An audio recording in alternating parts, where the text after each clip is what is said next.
Amen, que Dieu soit béni. Nous allons nous lever, bien-aimés, pour la lecture de la parole. Je vais prendre avec vous Ésaïe, chapitre 50.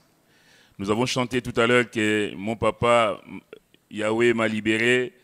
La question qu'on peut toujours se poser, que tout enfant de Dieu doit se poser, est-ce que nous sommes vraiment libérés? Est-ce que nous avons permis au Seigneur de nous libérer? Ésaïe, chapitre 50, à partir du verset 4, il est dit « Le Seigneur l'Éternel m'a donné une langue exercée, pour que je sache soutenir par la parole celui qui est abattu. Il éveille, chaque matin, il éveille mon oreille, pour que j'écoute comme écoutent des disciples.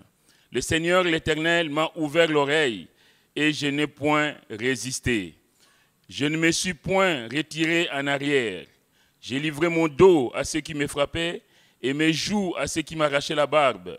Je n'ai pas dérobé mon visage aux ignominies et aux crachats, mais le Seigneur l'Éternel m'a secouru. C'est pourquoi je n'ai point été déshonoré. C'est pourquoi j'ai rendu mon visage semblable à un caillou, sachant que je ne serai point confondu. Celui qui me justifie est proche. Qui disputera contre moi? Comparaissons ensemble. Qui est mon adversaire? Qu'il avance vers moi. Voici, le Seigneur l'Éternel me secourra. Qui me condamnera? Voici, ils tomberont tous en lambeaux comme un vêtement, la teigne les dévorera. Quiconque parmi vous craint l'Éternel, qu'il écoute la voix de son serviteur. Amen. Quiconque parmi vous craint l'Éternel, qu'il écoute la voix de son serviteur. Seigneur éternel, notre Dieu, notre Père, nous voulons te dire un grand merci, Seigneur, notre Dieu, déjà pour le souffle de vie que tu nous donnes gratuitement, sachant que nous n'avons rien mérité, Seigneur, notre Dieu, mais tu nous as fait grâce, Seigneur, de nous réveiller ce matin. Et tu as permis, Seigneur, que nous puissions être là ce matin, Seigneur, à l'écoute de ta parole, te célébrant, Seigneur, et te louant, Seigneur, avec joie. Merci, Seigneur, pour la journée qui se dresse devant nous. Merci, Seigneur, parce que tu nous as précédés aussi dans ces lieux. Et ton désir, Seigneur, c'est de nous bénir. Alors, Seigneur, passe dans les rangs, visite ton peuple ce matin, glorifie ton nom, s'il te plaît. Tu connais le besoin, tu connais les attentes, tu connais les cris des cœurs, les douleurs. Seigneur, s'il te plaît, manifeste ta puissance dans les vies. Seigneur, que celui qui est malade, Seigneur, retrouve la guérison. Que celui qui est éprouvé, Seigneur, soit consolé. Celui qui est affaibli, Seigneur, mon Dieu, soit revigoré. Mais en tout cas, que tu agisses pleinement, Seigneur, dans les vies, dans les corps ce matin. Béni soit ton nom et merci pour ta douce présence, car dans ta présence, Seigneur, quelle joie. Merci pour tout, au nom de Jésus. Amen. Amen. Pouvez vous asseoir, bien-aimés. Le prophète Ésaïe que nous lisons ce matin, que le frère a pris tout à l'heure pour la Sainte Seine, c'est un des grands prophètes messianiques. C'est ce prophète qui, par la clarté et la précision de ses prédictions, parle du Messie d'une façon, on va dire, incroyable. Il est celui qui va prophétiser tant le jugement de Dieu que son salut. Vous savez, nous parlons souvent, beaucoup en tout cas parlent souvent de la crainte de Dieu, ils sont dans la crainte du jugement de Dieu, mais on oublie qu'il y a aussi la grâce de Dieu. Quelquefois, nous sommes toujours en train de condamner, de marteler sur le péché des uns et des autres, mais nous oublions qu'il y a aussi la grâce de Dieu. Dieu est celui qui nous fait grâce, alléluia. Dieu est celui qui nous aime d'un amour infini. En tout cas, le prophète Ésaïe est celui qui va parler donc, du Messie souffrant, mais aussi du Messie glorieux. Du Messie qui va aller à la croix, qui va donner sa vie en rançon pour plusieurs, mais aussi du Messie qui va revenir en gloire, qui va venir nous chercher, bien-aimés, raison pour laquelle je pense que nous sommes là. Nous avons donné notre vie au Seigneur. Ce n'est pas pour faire, je vais dire, pour faire genre, mais c'est parce que nous attendons son retour. En tout cas, tout enfant de Dieu sait qu'un jour Jésus viendra, reviendra, et quelle joie d'être avec lui ce jour-là. Le texte que nous avons ce matin fait partie de ce qu'on appelle les 4 poèmes d'Ésaïe, qu'on appelle les chants du serviteur, montrant le Messie comme étant le serviteur parfait de l'Éternel. On va prendre dans Ésaïe 42, Ésaïe chapitre 42. On le dit souvent, la Bible s'explique par elle-même. Verset 1er, « Voici mon serviteur que je soutiendrai, mon élu en qui mon âme prend plaisir. J'ai mis mon esprit sur lui. Il annoncera la justice aux nations. Il ne criera point, il ne lèvera point la voix et il ne la fera point entendre dans les rues. Il ne brisera point les roseaux cassés. Il n'éteindra point la mèche qui brûle encore. Il annoncera la justice selon la vérité. Il ne se découragera point et ne se relâchera point jusqu'à ce qu'il ait établi la justice sur la terre et que les îles espèrent en sa loi. Ainsi parle Dieu, l'Éternel, qui a créé les cieux et qui les a déployés, qui a étendu la terre et ses productions, qui a donné la respiration à ceux qui la peuplent et le souffle à ceux qui y marchent. Moi, l'Éternel, je t'ai appelé pour le salut et je te prendrai par la main, je te garderai, je t'établirai pour traiter alliance avec le peuple, pour être la lumière des nations, pour ouvrir les yeux des aveugles, pour faire sortir des prisons les captifs et de leurs cachots ceux qui habitent dans les ténèbres. Je suis l'Éternel, c'est là mon nom, et je ne donnerai pas ma gloire à un autre, ni mon honneur aux idoles. Les serviteurs de l'Éternel. Il est ici question, vous avez compris, du Seigneur Jésus lui-même. C'est lui qui est le serviteur parfait. C'est lui qui ne brise point les roseaux cassés. Même si le roseau est cassé, mais tant qu'il y a encore la vie, tout est encore, on peut encore repartir à zéro avec lui. Il est celui qui n'éteint point la mèche qui brûle encore. Quelquefois, on se dit, c'est fini avec le Seigneur. Ma vie est tellement chaotique, ma vie est tellement désordonnée, j'ai tellement fait des choses atroces vis-à-vis du Seigneur que je n'ai plus aucun espoir. Mais la Bible nous dit ce matin, bien-aimé, qu'il n'éteindra point la mèche qui brûle encore. Tant qu'il y a encore un peu le souffle en toi, tant qu'il y a encore la vie, sache que Dieu sera toujours là pour toi. Que son nom soit béni. En tout cas, la Bible nous décrit Jésus comme étant Dieu fait homme. Il est la parole faite chair. Il est celui qui dit qu'il est venu non pour servir, non pour être servi, mais pour servir et donner sa vie en rançon de plusieurs. Il n'est pas venu pour qu'il soit servi. Il est venu servir. Il est le serviteur parfait. En même temps, la Bible dit aussi que le Fils est l'image du Dieu invisible, le premier-né de toute la création. Dieu a voulu que toute plénitude habite en lui. Jésus, le serviteur parfait. Dieu fait homme, mais qui s'est fait serviteur pour toi et pour moi.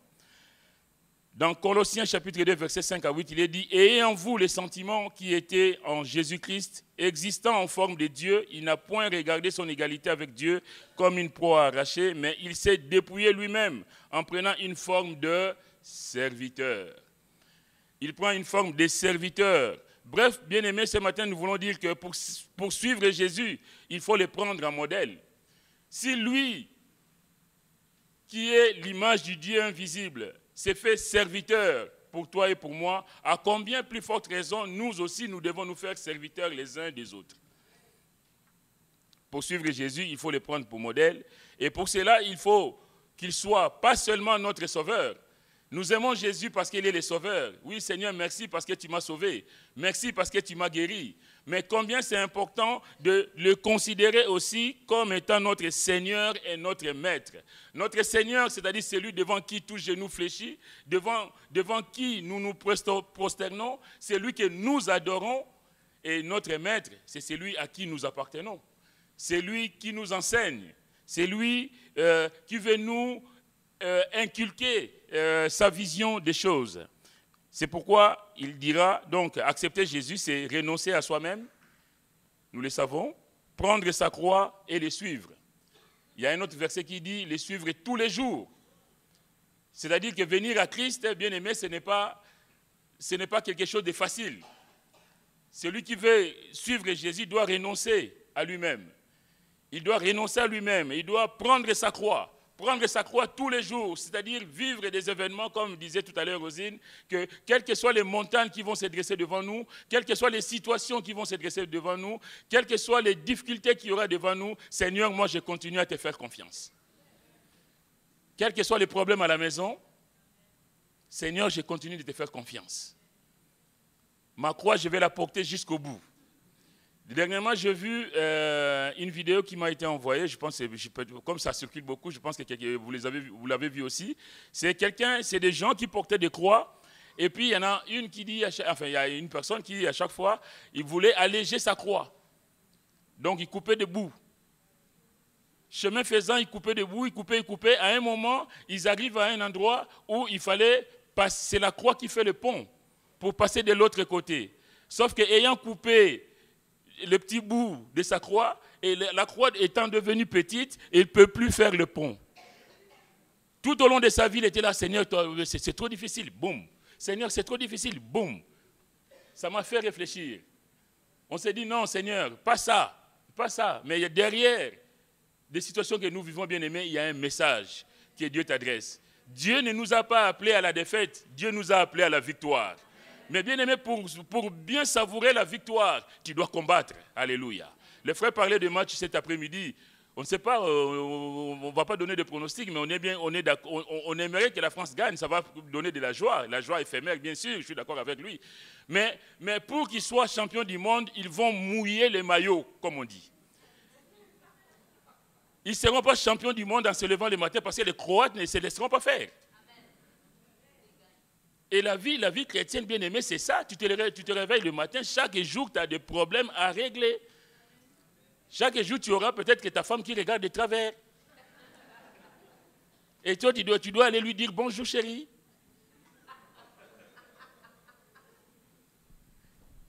Il y a quelqu'un qui rigole dans son cœur, là.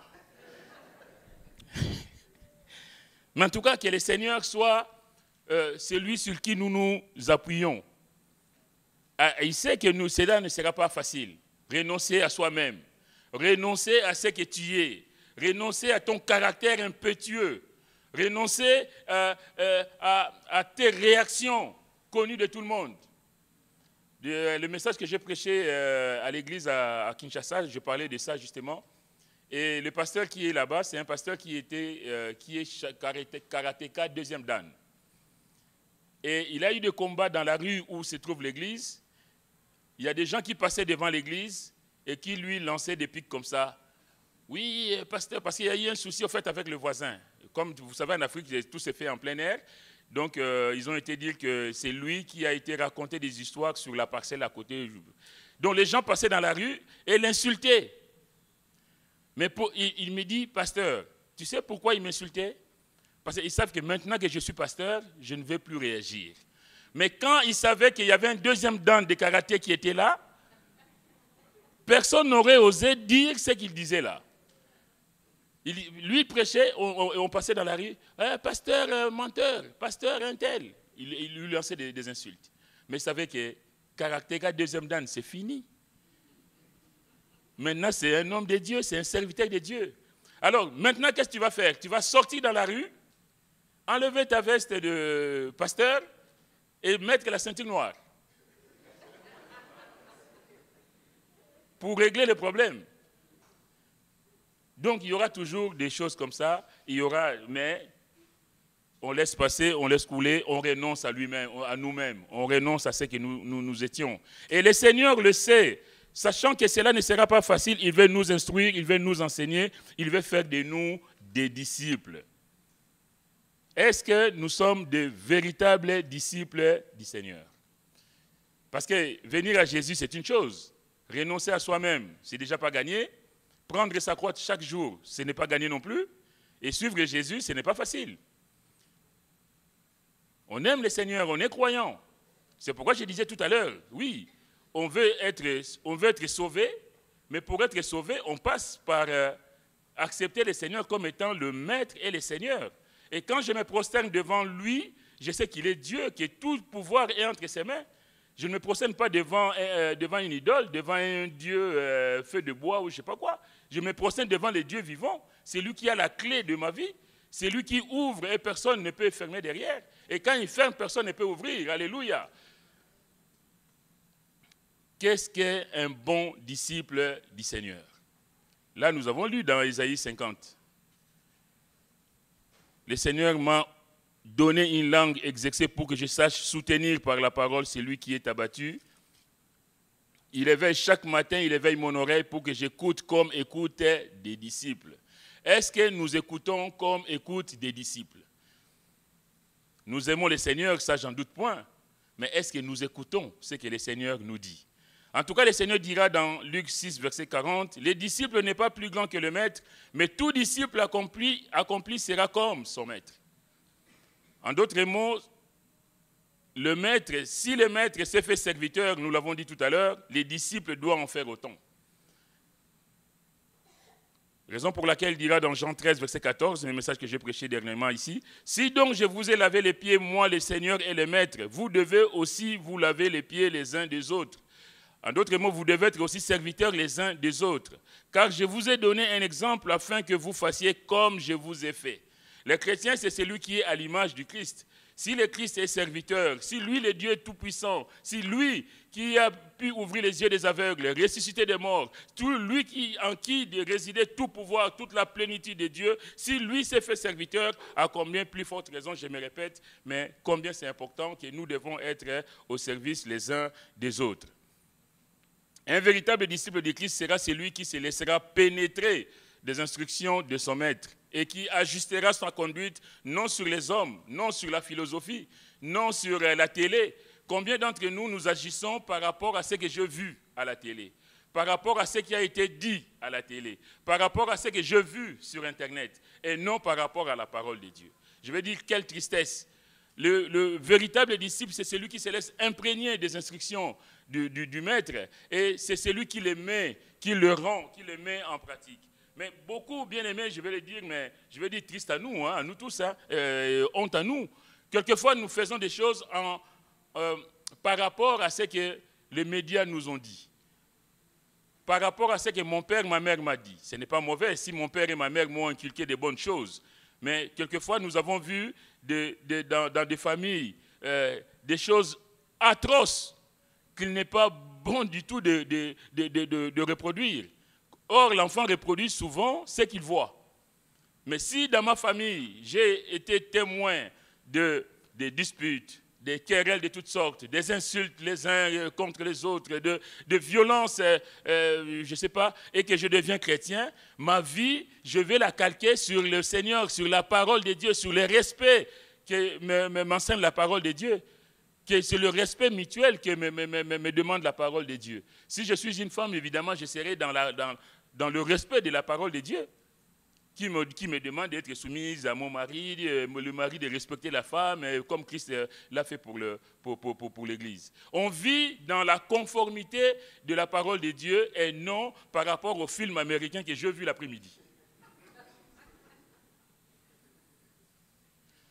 Combien de fois dans des réactions, dans des propos, tu entends comme par hasard, c'est des propos qu'on entend dans les ciné, dans les films, dans les séries télé. Au lieu de répondre comme le veut la parole de Dieu, tu vas entendre, comme, je ne sais pas moi, quel acteur ou quelle actrice a dit dans un film ou dans une série télé, et puis boum, c'est facile à retenir ces choses-là. Et le disciple, c'est celui qui reproduit l'enseignement qu'il a reçu de son maître. Son comportement est le reflet de l'enseignement qu'il a reçu de son maître. Raison pour laquelle le psalmiste dira « Ta parole est une lampe à mes pieds et une lumière sur mon sentier. » Ta parole, une lampe à mes pieds. C'est cette parole qui me guide, c'est cette parole qui m'éclaire, c'est cette parole qui me permet de vivre ma vie. Les disciples doivent comprendre que son rôle est de répandre la bonne odeur du Christ. Le rôle du disciple. Le Seigneur, tu as reçu du Seigneur, maintenant tu dois donner. Tu as été au bénéfice de la grâce de Dieu, au bénéfice de l'amour de Dieu. Et en retour, tu dois répandre ce que le Seigneur t'a donné. Le Seigneur dira, comme le Père m'a envoyé, moi aussi je vous envoie. Le Père l'a envoyé, donnant l'exemple au monde, servant les hommes, combien nous devons faire comme lui. Et parce qu'il le dit, c'est lui aussi, il nous envoie vers les autres, afin que nous témoignions de sa grandeur. Revenons à Isaïe 50. Ici, il est question des capacités du Seigneur, mais qui désormais sont celles de tout enfant de Dieu réellement engagé avec son Seigneur. Quand il est dit, verset 4, « Le Seigneur, l'Éternel, m'a donné une langue exercée. » Le Seigneur, l'Éternel, m'a donné une langue exercée. C'est la capacité à encourager les autres. Encourager, mais encourager qui? Il m'a donné une langue exercée pour que je sache soutenir par la parole celui qui est abattu. Il ne m'a pas donné une langue quelconque, mais une langue habile, une langue exercée pour que quand quelqu'un est en difficulté, je puisse lui apporter du réconfort. quand quelqu'un est en difficulté, que je puisse me montrer proche de ses frères, de cette sœur. C'est lui qui est abattu, c'est lui qui est affaibli. Comment? Donc, c'est une capacité à encourager. À encourager qui? C'est celui qui est abattu, qui est affaibli. Mais comment? Par la parole. Je vais t'encourager par une bonne parole. Je vais apporter quelque chose par la parole que le Seigneur m'a donnée. Le Seigneur dira aux Juifs, je parle selon ce que le Père m'a enseigné. Dans Jean chapitre 8, verset 28. Je parle selon ce que le Père m'a enseigné. La question qu'on peut se poser, nous, comment est-ce que nous parlons? Le vrai disciple qui a reçu l'enseignement du Seigneur parle comme son maître l'a enseigné. Vous savez, disciple, c'est du latin, discipulus, c'est pour ceux qui ont fait latin, philo, je ne sais pas quoi. Discipulus, ça veut dire élève. C'est celui qu'on enseigne. C'est celui qui reçoit un enseignement. Or, le Seigneur nous fait de nous ses disciples. Nous sommes les disciples du Christ. Nous sommes de ceux qui reçoivent l'enseignement du Seigneur. Et parce que nous recevons l'enseignement du Seigneur, nous devons parler comme il nous enseigne. Est-ce que nous le faisons? Vous savez, la traduction œcuménique de la Bible, la Tob, traduit ces versets-là, en tout cas cette partie-là. Le Seigneur, là où il est dit que le Seigneur m'a donné une langue exercée, la Tob traduit, le Seigneur Dieu m'a donné une langue de disciple. Le Seigneur Dieu m'a donné une langue de disciple pour que je sache soulager l'affaibli. Il m'a donné une langue de disciple. Bien aimé, est-ce que nous avons une langue des disciples? Ou nous avons une langue contraire à celle du disciple? L'apôtre Paul, qui était un vrai disciple, dira dans Éphésiens chapitre 4, verset 29, qu'il ne sorte de votre bouche aucune parole mauvaise, mais s'il y a lieu, quelques bonnes paroles qui servent à l'édification et communiquent une grâce à ceux qui l'entendent. Quel genre de paroles sortent de nos bouches? Comment est-ce que je parle aux autres en un mot? Nous aimons le Seigneur, mais est-ce que nous laissons la parole de Dieu agir en nous? Que votre parole soit toujours accompagnée de grâce assaisonnée de sel. Soutenir quelqu'un. Le Seigneur m'a donné une langue exercée pour que je puisse soutenir l'affaibli, pour que je puisse consoler. Mais comment? Mais avec une belle parole. Mais si nous sommes dans des paroles qui sont contraires à ce que Dieu nous enseigne, bien aimé, il y a un problème. Il y a dysfonctionnement entre nous et le Seigneur. En tout cas, il dit que votre parole soit toujours accompagnée de grâce. Quand nous parlons, nous devons accompagner notre parole de grâce, assaisonnée de sel. C'est-à-dire que ça donne un peu de goût. Quelquefois, ce n'est toujours pas le cas. Et j'avoue, moi aussi, ça m'arrive quelquefois d'outrepasser mes pensées, qu'une parole comme ça puisse sortir. Mais combien nous devons nous repentir, demander pardon quand il y a quelque chose qui nous échappe, quand nous avons parlé contrairement à ce que Dieu attend de nous, bien-aimés, de ne pas hésiter à demander pardon.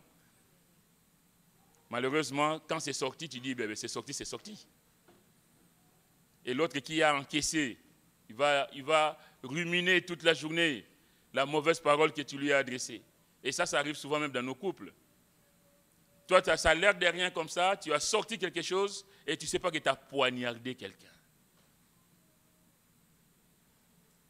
L'apôtre Jacques dira dans Jacques chapitre 3, versets 1 à 12, il compare la langue, notre langue. Ici, il est dit du serviteur que le Seigneur lui a donné une langue exercée, une langue pour la gloire de Dieu. Est-ce que notre langue est pour la gloire de Dieu? L'apôtre Jacques dira, il compare la langue à un cheval fougueux, ne pouvant être dompté que par les morts placés dans sa bouche. Un cheval fougueux, inarrêtable, qui ne peut être dompté que si on met les morts dans sa bouche.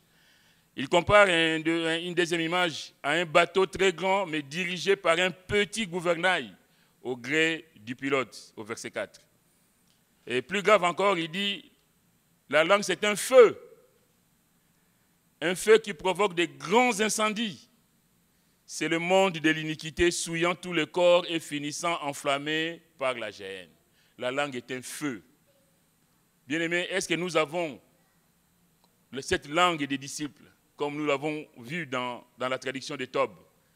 Le Seigneur m'a donné une langue des disciples, une langue de celui qui est au contact de son Seigneur, au contact de son Maître, de celui qui reçoit matin après matin les enseignements du Maître et qui reproduit ce que le Maître lui a inculqué. Ces trois images montrent que la langue, petite par sa taille, est capable de faire des ravages dans les vies. Dans le foyer, dans les églises, même dans nos églises, il y a des fois, on parle les uns contre les autres. On est en train de médire les uns sur les autres. On est en train de critiquer même les pasteurs. Quelle tristesse, la langue, capable de faire des ravages dans les vies. On détruit les autres par notre langue. Elle peut enflammer le cours de la vie, empoisonner la vie des autres si elle n'est pas maîtrisée, si elle n'est pas contrôlée. Comment est-elle votre langue? Comment gères-tu ta langue, mon frère, ma soeur? Et même moi qui vous parle, parce que je ne suis pas mieux que vous, meilleur que vous en tout cas. Seule la puissance de Dieu par le Saint-Esprit peut la dompter. Verset 8, l'apôtre Jacques dit, « Mais la langue, aucun homme ne peut la dompter. » C'est-à-dire qu'il n'y a que Dieu qui peut la dompter. Il n'y a que par la grâce de Dieu que nous pouvons changer de vie. Il n'y a que par la grâce de Dieu que nous pourrons modifier notre façon de parler. Mais la langue, aucun homme ne peut la dompter. C'est un mal qu'on ne peut réprimer. Elle est pleine d'un venin mortel. C'est ce que je disais tout à l'heure, la langue. Ça empoisonne la vie des gens. Tu as empoisonné ta maison sans le savoir. Tu as empoisonné ton travail sans le savoir. Quand tu es en train de critiquer le patron, les collègues, il n'y a que toi qui fais tout bien. Mais ça arrive. Mais dès que tu arrives, rien ne va, il n'y a que toi. Ah ben lui, c'est toujours comme ça. Hein? Ah ben moi, j'aime pas. Il n'y a que toujours moi qui fais. Comme si les autres n'existaient pas. Et puis après, c'est des conflits les uns avec les autres. Et on est quand même chrétiens, que Dieu nous aide. Plein d'un venin, elle est pleine d'un venin mortel. Allusion au serpent qui a son venin sous la langue. Le venin, c'est-à-dire synonyme poison. Elle est pleine d'un venin mortel, c'est-à-dire elle est pleine d'un poison. La langue peut empoisonner la vie de quelqu'un. La langue peut empoisonner une église. La langue peut empoisonner un foyer. La langue peut empoisonner un pays. Deuxième définition, c'est haine, méchanceté perfide. Venin mortel. Cracher son venin, en français, c'est dire des méchancetés dans un accès de colère. Combien d'entre nous, nous crachons nos venins. Moi, on ne peut pas me parler comme ça. Moi, on ne peut pas me titiller. Moi, je ne me laisse pas faire. Chrétien ou pas chrétien, pas question. Que Dieu nous aide, bien-aimés, en tout cas à faire des progrès dans ces domaines-là, à maîtriser, à demander la grâce de Dieu, que le Seigneur puisse nous aider à maîtriser nos langues. Le Seigneur dira dans Matthieu chapitre 12 aux pharisiens, je vais faire vite, il leur dira, race de vipères, comment pourriez-vous dire de bonnes choses, méchants comme vous l'êtes? Car c'est de l'abondance du cœur que la bouche parle. C'est de l'abondance du cœur que la bouche parle, ça veut dire que même dans nos vies, quelquefois nous gardons de méchantes choses en nous, dans nos cœurs. Je prends un exemple. Il y a eu un malentendu avec ta femme ou avec ton mari, même avec les enfants. Il t'a ou elle t'a tenu des propos que tu n'as pas acceptés. Il s'est fait que tu es parti de la maison, tu es parti travailler, et toute la journée, tu es en train de ruminer les propos que tu as entendus ce matin. Et le diable va te dire, bon, tu as entendu comment elle t'a parlé, hein? Alors ta réplique doit être sévère. Hein? Tu ne dois pas te laisser faire. Hein? Tu as vu comment elle t'a parlé ce matin? Et l'ennemi va mettre dans ton cœur de répliquer. Mais alors, quand tu vas répliquer, ça va faire trembler la maison. De l'abondance du cœur que la bouche parle. Tu as préparé ton coup. Et même pas le même jour, tu te dis, bon, la fois dernière, il m'a dit telle chose, la prochaine fois, quand il va essayer, il va entendre. C'est un plat qui est en train de tourner dans ton cœur, là. Tu es bien mijoté. Et les jours où il y a le moindre, et boum. Et on est quand même des enfants de Dieu. La miséricorde de Dieu, il est où? Le pardon de Dieu, il est où? Que Dieu nous aide. De l'abondance du cœur, la bouche parle. Le Seigneur dira, là où est ton trésor, là aussi sera ton cœur. Où est-ce qu'il est? Où se trouve notre trésor? Où se trouve notre cœur? Mais ce qui sort de la bouche, Matthieu 15, verset 18 à 19, mais ce qui sort de la bouche vient du cœur et c'est ce qui souille l'homme.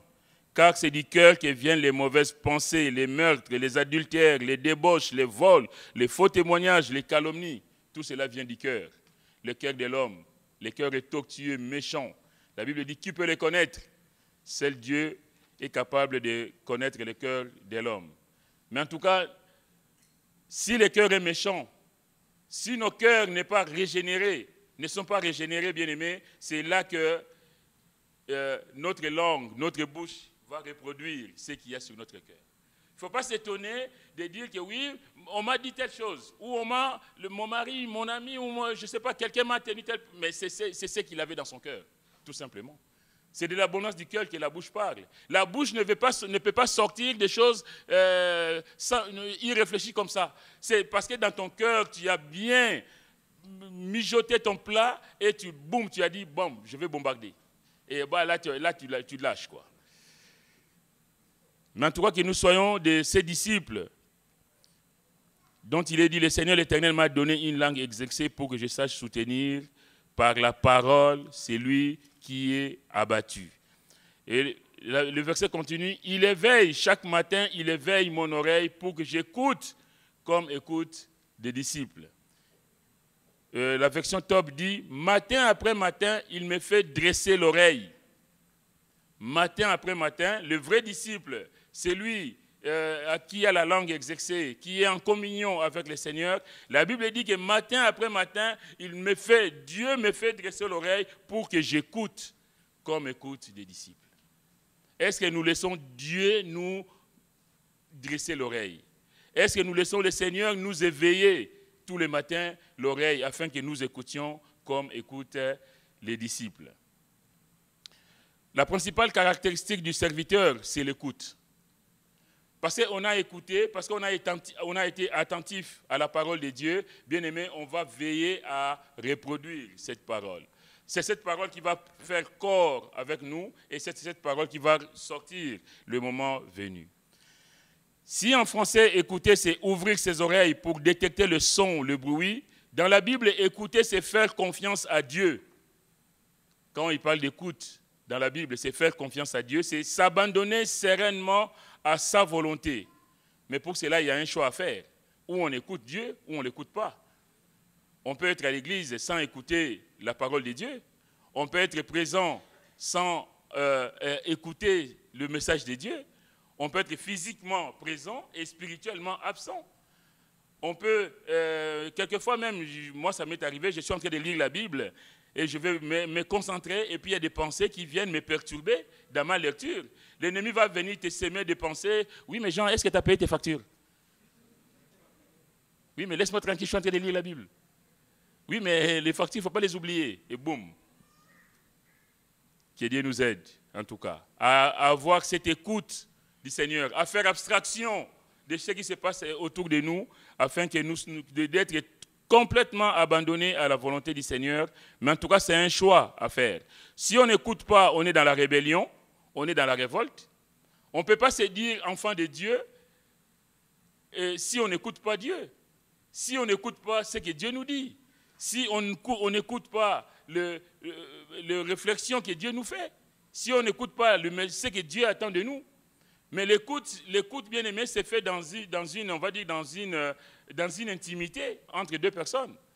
On ne peut pas s'écouter si tous les deux vous parlez en même temps. Si ton vis-à-vis parle et que toi tu parles, bien évidemment personne n'écoute l'autre. Hein? Ça c'est la cacophonie. Personne ne peut écouter l'autre parce que tous les deux vous parlez en même temps. Mais pour écouter, il faut être attentif. Il faut laisser le Seigneur te dresser l'oreille pour écouter le message de Dieu. Dans le texte ici, l'écoute vient de Dieu, c'est un don. Le Seigneur m'a donné. C'est un don de Dieu que Dieu nous donne. C'est comme la langue exercée d'ailleurs. C'est pour dire que Jésus est venu nous communiquer la capacité d'écoute.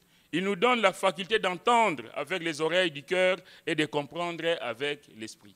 Bien-aimés, est-ce que nous écoutons ce que Dieu veut nous enseigner? Est-ce que nous laissons Dieu faire son travail en nous pour que nos vies soient différentes? On parle ici d'une écoute spirituelle. Raison pour laquelle le Seigneur dira « Heureux sont vos yeux parce qu'ils voient et vos oreilles parce qu'elles entendent » dans Matthieu 13, verset 16. Mais pour recevoir de Dieu un cœur qui écoute, parce que je suis d'accord avec vous que ça ne va pas de soi, pour recevoir de Dieu un cœur qui écoute, un cœur spirituel, il est indispensable que les disciples lui donnent son cœur qui est incapable d'écouter. Beaucoup d'entre nous, nous avons un cœur qui n'écoute pas. Mais pour qu'on puisse avoir ce cœur qui écoute, on a besoin de dire, Seigneur, mon cœur là, mon cœur de brique là, ce n'est pas possible. Tiens, moi je te le donne et donne-moi le cœur de chair. On ne peut pas écouter Dieu si on n'a pas fait le travail soi-même.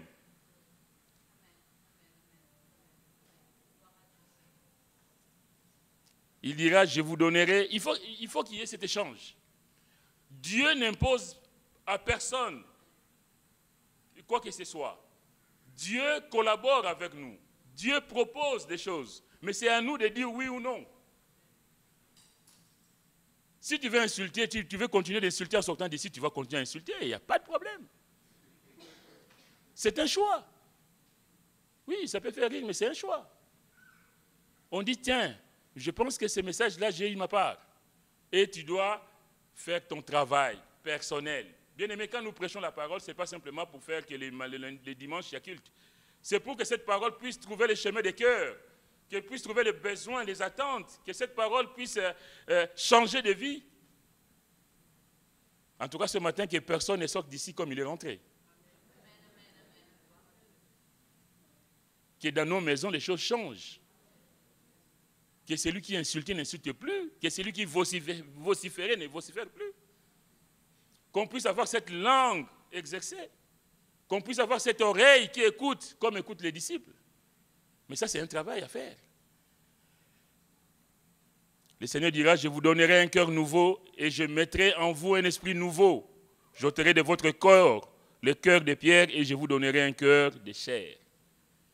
Il faut le vouloir. Mais quelqu'un avait compris, on va faire vite parce que le temps presse, quelqu'un avait compris dans la Bible, on va prendre dans 1 Roi, chapitre 3, quelqu'un avait compris, la Bible dit que l'humilité précède la gloire, en tout cas, quelqu'un avait dit que non, moi je pense que je ne pourrais pas, je ne suis pas capable, mon cœur là, mes capacités sont limitées, je ne pourrais pas faire ce que toi tu attends de moi. C'est Salomon donc dans 1 Roi, chapitre 3. Vous savez donc, David est mort, c'est Salomon qui règne. Mais Salomon, qui aussi a été au bénéfice de la relation que son père avait avec l'Éternel, il va comprendre que même devenu roi, ce n'est pas gagné, que la tâche va s'avérer difficile, que tout seul, il ne pourra pas exercer le pouvoir et qu'il a besoin de la grâce de Dieu. Bien aimé, je vais dire ce matin, mais par rapport même à la langue, par rapport à l'oreille, peut-être que toi tu sais que non, moi j'ai fait des efforts, ça fait des années, mais je suis d'accord que tout seul, on ne pourra pas. Combien nous avons besoin de l'intervention de Dieu. Verset 4, chez 1 Roi 3, le roi se rendit à Gabaon pour y sacrifier, car c'était le principal des hauts lieux. Salomon offrit 1000 holocaustes sur l'autel. Donc, il n'y a pas de temple et ils vont se rendre à Gabaon pour sacrifier. À Gabaon, l'Éternel apparut en songe à Salomon pendant la nuit. Et Dieu lui dit, demande ce que tu veux que je te donne. Vous savez, quand c'est un songe, on ne fait pas semblant. On peut inventer des choses comme ça tout seul dans sa tête, mais quand c'est un songe, c'est Dieu qui apparaît. C'est Dieu qui est au contrôle de toutes choses. Vous savez, quand tu fais un rêve, même dans ton rêve là, tu ne maîtrises rien. Il y a comme devant la télé, je ne sais pas quoi, tu as des images et tu as un message qui s'affiche. Ce n'est pas toi qui gères, c'est Dieu. Et là, Dieu lui dit, demande ce que tu veux que je te donne. Dieu a lu dans son cœur, Dieu a vu que dans son cœur, il y avait une attente. Salomon répondit, tu as traité avec une grande, verset 6, tu as traité avec une grande bienveillance ton serviteur David, mon père, parce qu'il marchait en ta présence, dans la fidélité, dans la justice et dans la droiture de cœur envers toi. Tu lui as conservé cette grande bienveillance et tu lui as donné un fils qui est assis sur son trône, comme on le voit aujourd'hui. Je ne sais pas si vous remarquez que Salomon ne saute pas sur l'occasion pour dire, tiens, le Seigneur m'a parlé, il me demande ce que je veux tout de suite. Seigneur, je veux de l'argent. Seigneur, je veux du succès. Il va commencer par présenter la relation que son père avait avec David. Il ne parle pas de lui. Il parle de ce qu'il sait de ce Dieu-là. C'est Dieu qui avait une intimité profonde et réelle avec son père. Bien aimé, combien nous aussi dans nos vies, nous avons besoin de transmettre à nos enfants, aux autres, ce que nous recevons de la part du Seigneur. David n'est plus là, mais c'est son fils qui dit, tu as traité avec une grande bienveillance ton serviteur David, mon père, parce qu'il marchait en ta présence. Que ton enfant, que nos enfants puissent dire, oui, mon père marchait dans la présence de Dieu. Ma mère marchait dans la présence de Dieu. Mon père marchait dans la crainte de Dieu. Ma mère vivait dans la crainte de Dieu. Mais combien si nous sommes, nos vies, je disais tout à l'heure, si nos vies sont chaotiques, combien nous sommes en train de créer du désordre derrière nous. Ne soyons pas étonnés que nos enfants derrière disent, papa, toi tu peux toujours causer. Hein? Que maman, toi, me fais des leçons, laisse-moi rire. Parce qu'on aura laissé de mauvaises semences. Et nous bénissons les enfants. Je bénis le Seigneur pour ce que Salomon va dire de son père. Tu as traité avec bienveillance ton serviteur David, mon père, parce qu'il vivait dans la crainte de Dieu. Et Dieu sait que David n'était pas un homme parfait, nous le savons tous. Mais Dieu qui fait abstraction de ce que nous sommes, de nos faiblesses, Dieu c'est un Dieu de grâce. La fin d'une chose vaut mieux que son commencement. Vous savez, on a beau trébucher, je le dis souvent, on a beau faire des chutes, mais le tout c'est de rester accroché au Seigneur. De reconnaître que Seigneur, on a failli à un moment, j'ai failli à un moment de ma vie, mais Seigneur, quoi qu'il en soit, moi je vais continuer à m'appuyer sur toi et à compter sur toi. Tu lui as donné un fils qui est assis sur son trône, comme on le voit aujourd'hui. Verset 7. Maintenant, Éternel, mon Dieu, tu as fait régner ton serviteur à la place de David, mon père, et moi, je ne suis qu'un jeune homme. Je n'ai point d'expérience. Cet homme est en train de dire, Seigneur, oui, par ta grâce, je suis devenu roi de ce pays, roi d'Israël, mais je ne suis qu'un enfant et je n'ai point d'expérience. Comment est-ce que je vais faire face à la situation qui est devant moi? Je n'ai point d'expérience. Verset 8. Ton serviteur est au milieu du peuple que tu as choisi, peuple immense qui ne peut être ni compté ni nombré à cause de sa multitude. Accorde donc à ton serviteur un cœur intelligent. Il n'a pas cherché d'abord lui. Vous savez combien d'entre nous, Dieu se présente? Oh là là, Dieu vient te demander ce que tu veux. Que mon compte soit rempli, Seigneur. Il y a trop de problèmes de découvert. Et lui, il va glorifier le Seigneur. Il va rendre hommage à cette relation que son père avait avec son Seigneur. Et là, il dit, et tu as mis ce peuple immense devant moi. Et ton serviteur, et c'est un jeune homme qui n'a pas d'expérience. Vous savez, quand l'homme se sent démuni devant Dieu, Dieu l'élève, alléluia. Quand tu dis que je ne peux pas, quand tu te sens petit devant le Seigneur bien-aimé, Dieu fait le reste, alléluia. Mais combien d'entre nous sommes dans notre suffisance, nous pensons que nous valons quelque chose, que nous sommes quelque chose, alors que nous ne sommes rien du tout. Et nous avons besoin de nous humilier sous la puissante main de Dieu. Et le Seigneur nous élèvera. Accorde donc à ton serviteur un cœur intelligent pour juger ton peuple, pour discerner le bien du mal. Car qui pourrait juger ton peuple, ce peuple si nombreux? Donne-moi un cœur intelligent. Donne-moi un cœur qui écoute. La Bible dit, cette demande de Salomon plut au Seigneur, et Dieu lui dit, puisque c'est là ce que tu demandes, puisque tu ne demandes pour toi ni une longue vie, ni les richesses, ni la mort de tes ennemis, et que tu demandes de l'intelligence pour exercer la justice, voici, j'agirai selon ta parole et je te donnerai un cœur sage et intelligent. Extraordinaire. Ce qui me frappe, ce n'est pas ce que Dieu dit, mais c'est le verset 10. Cette demande de Salomon plut au Seigneur. Est-ce que nos demandes plaisent au Seigneur? Est-ce que nos attitudes plaisent au Seigneur? Mais c'est son état de cœur qui m'interpelle ce matin.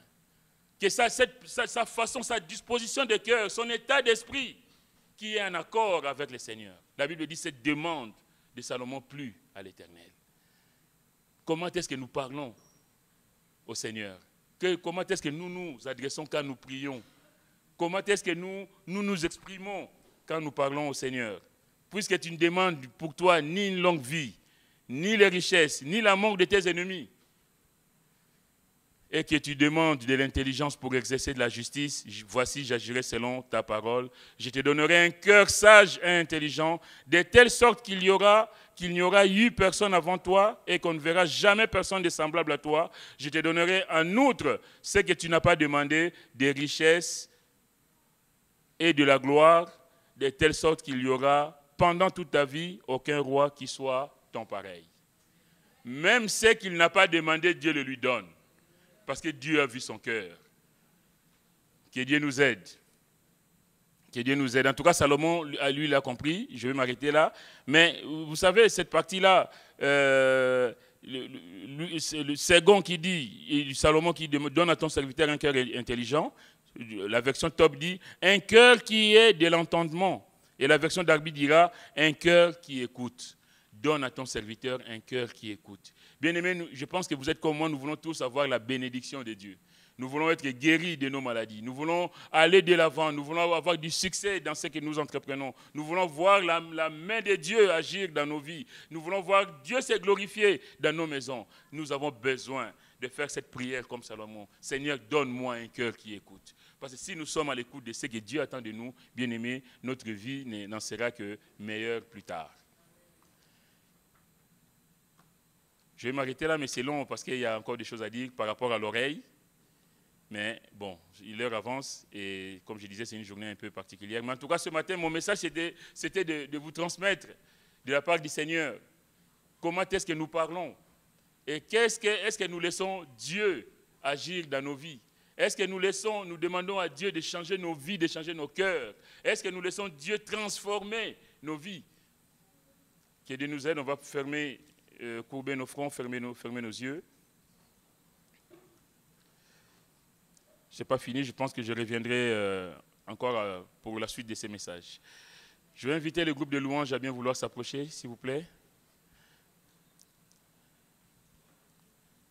Si ce matin vous êtes là, mon frère, ma soeur, et que vous avez, au travers de ces messages, reçu quelque chose de la part du Seigneur, par rapport à votre attitude, par rapport à votre vie, par rapport à votre façon de faire. Si vous êtes là, nous avons nos yeux fermés, nos fronts courbés, s'il vous plaît.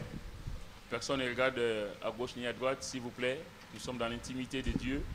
C'est personnel. Si vous êtes là et que ce matin, vous voulez dire, moi je veux que le Seigneur me donne une langue exercée, moi je veux que le Seigneur me donne une oreille qui écoute, parce que je pense que dans ma vie, j'ai encore du chemin à faire. Si tel est ton cas, mon frère, n'hésite pas, nous sommes devant Dieu. Et lève juste ta main, je la verrai et nous prierons pour toi. Amen, amen, amen, plusieurs mains, oui, vous pouvez baisser. Amen, amen, amen, amen. Oui, j'ai vu. Si ce matin tu es là et que tu ne connais pas le Seigneur Jésus, comme nous l'avons dit, qui est non seulement notre Sauveur, mais aussi notre Seigneur et notre Maître, si ce matin tu es là et que tu veux que ce Jésus soit aussi ton Maître et ton Seigneur, ton Sauveur, il y a juste à élever la main, je la verrai et là aussi nous prierons pour toi. Oui, oui, oui, vous pouvez baisser. Si tu es malade ce matin et que tu t'attends à Dieu, tu dis que ce matin je suis venu, mais je sais que Dieu est capable de me guérir. Nous allons prier que le Seigneur puisse agir puissamment dans ta vie et que la guérison puisse arriver dans ta vie. Si tel est ton cas et que tu t'attends à Dieu ce matin, je t'invite juste à lever la main.